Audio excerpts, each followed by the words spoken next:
Tenth number system में हमने परसों पढ़ा नंबर सिस्टम के equal division lemma, equal division algorithm के बारे में।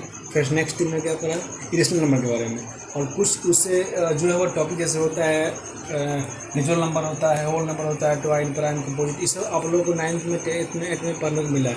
लेकिन एक 9th और 10th में एक और टॉपिक है जैसे सिंपलेस्ट फॉर्म होता है, ठीक है ना। फिर सिंपलेस्ट फॉर्म क्या होता है, जैसे हम बता रहे हैं आपको कि 6/9 आ गया, ठीक है। ध्यान दीजिए थोड़ा सा, इसको सिंपलेस्ट फॉर्म में कैसे लिखेंगे, जैसे इसको तोड़ देते हैं, जैसे हम इसको काटेंगे 3 से, तब 3 गुना 6 3 3 9, तो ये हमारा सिंपलेस्ट फॉर्म आ गया, ठीक है ना। मतलब इससे ज़्यादा फिटर नहीं हो सकता है, वो होता है सिंपलेस्ट फॉर्म, ठीक है ना। इतना दिमाग में आ गया।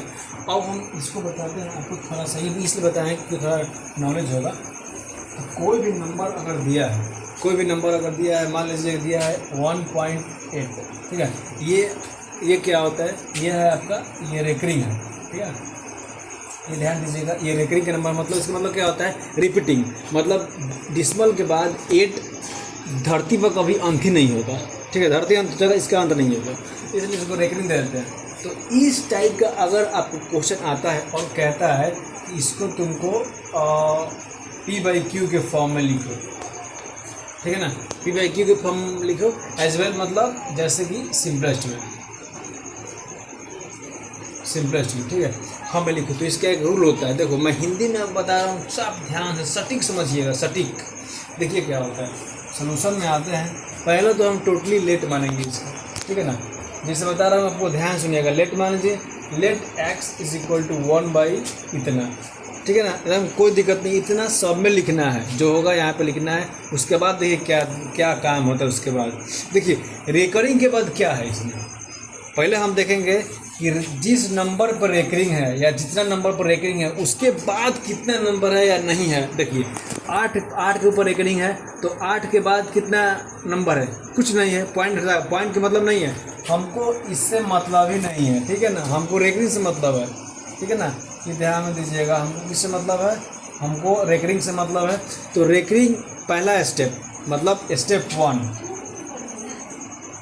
1 में हम क्या लिखेंगे, रेकरिंग के बाद कितना अंक है, कुछ नहीं है, तो सिर्फ x का प्रयोग होगा, ठीक है। तो देन लिखिएगा, देन x = कितना आ गया आपका 1.8, ठीक है ना। इसको इक्वेशन 1 मान लेंगे, ठीक है ना। अब देखिए, अब डिसिमल के बाद कितना अंक है, एक अंक है, मतलब इकाई है 8 है। तो इसको क्या मानेंगे, 10x, मतलब 1 है तो 10x, ठीक है। अब इसको इक्वल कैसे करेंगे, इसको x को इक्वल कैसे करेंगे, इस इधर 10 लिख दिए हैं, तो इधर भी हमको क्या करना पड़ेगा, 0.1 में 10 से गुना करेंगे तो क्या बचेगा हमारे पास, मतलब सेम अंडरस्टैंडिंग लिए बता रहे हैं आपको। तो क्या होगा, हमको इधर 8 आ जाएगा, 8 इधर आ जाएगा हमको, ठीक है ना। तो उधर 8 ही रहेगा, मतलब इसका अंत ही नहीं होगा, ठीक है ना। इसका 8 लिखिएगा, उधर 8 इसका अंत नहीं होगा, ठीक है। इसका अंतिम में आ जाएगा, ठीक है। ध्यान में थोड़ा रखना पड़ेगा आपको, ठीक है। जैसे देखिए, समझिए इसको, यहाँ बता रहा हूँ आपको, 0.1 में अगर 10 से गुना करेंगे तो क्या बचेगा आपके पास, 8 ही ना बचेगा, यही ना बचेगा आपके पास, तो हो गया, ये बचेगा। उसके बाद क्या होगा, इसको आप इक्वेशन 2 मान लीजिएगा, 2 हो गया। अब 2 मानने के बाद आपको इसमें और इसमें घटा देना है, ठीक है ना, घटा देना है, तो कोई दिक्कत नहीं। अब क्या करेंगे यहाँ पे, फ्रॉम इक्वेशन 1 माइनस इक्वेशन 2। तो इक्वेशन 2 अपना लिखने का तरीका होता है सबका, ये वो लिख सकता है, फ्रॉम लिख सकता है, सब लिख सकता है, कोई दिक्कत नहीं। अब देखिए क्या करते हैं हम, इधर 10x माइनस x = उधर क्या होगा मेरा 18x, ये x है तो उसको हटा दीजिए, उससे कोई बहस नहीं है हमको। ये पॉइंट को हटा दीजिए, यहाँ पर रेकरिंग खत्म हो जाएगा, यहाँ पे 1 आ जाएगा, यहाँ क्या आ जाएगा हमारा 9x, यहाँ पे क्या बचेगा हमारा 17, x = 70/9। ये हमारा P/Q जो फॉर्म में आ गया, ये सिंपलेस्ट फॉर्म आ गया, इसमें कोई दिक्कत नहीं है, ठीक है ना। थोड़ा होल्ड करो।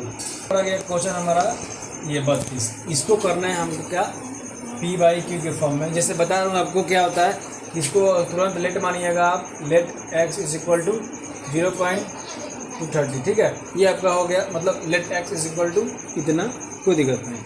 अब यहाँ पे स्टेप 1 में क्या होगा, कि रेकरिंग के बाद कितना अंक है। इसमें तो टोटली लग रहा है 32 पर रेकरिंग है, कुछ नहीं है। तो यहाँ पे आराम से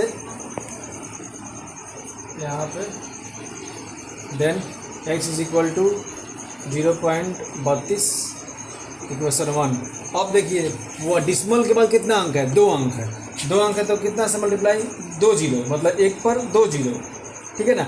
अब x में 100 लगा दिए हैं तो इधर भी 100 लाना पड़ेगा हमको 100। तो क्या होगा, जब 0.32 में 100 से मल्टीप्लाई करेंगे तो मेरा 32 इधर आ जाएगा और उधर भी हमारा क्या बचेगा, 32 बचते रहेगा, क्योंकि रेकरिंग है इसका कभी अंत नहीं होगा। इसको इक्वल बता रहे हैं, तब इसको क्या करेंगे हम, फ्रॉम इक्वेशन 1 में माइनस इक्वेशन 2 से करेंगे, ठीक है, या 2 से 1 से, क्योंकि इसका अपोजिट होता है, ठीक है ना। तो 100x माइनस एक्स कर लो, यहाँ पे 32 माइनस क्या 0 कर लो, मतलब कोई आंसर वही रहेगा हमारे पास, ठीक है। तो 99x आ गया और मेरा क्या आ गया यहाँ पे 32। तो x इज इक्वल टू 32/99, जो कटेगा काट देना। बस यही इजी फॉर्मूला होता है। बस 3 टॉपिक 4 टॉपिक है रियल नंबर में क्लास 10th में। एक टॉपिक होता है इक्विलिब्रियम डिवीजन लेमा एल्गोरिथम, उसके बाद ये सिंपलेस्ट फॉर्म पी/क्यू के फॉर्म में करना होता है। उसके बाद टर्मिनेटिंग डेसिमल के बारे में थोड़ा पढ़ना है, उसके बाद इरेशनल के बारे में पढ़ना है। उसके बाद चैप्टर 1 आपका खत्म हो गया, ठीक है। जय हिंद, आपको ध्यान दीजिए इसको।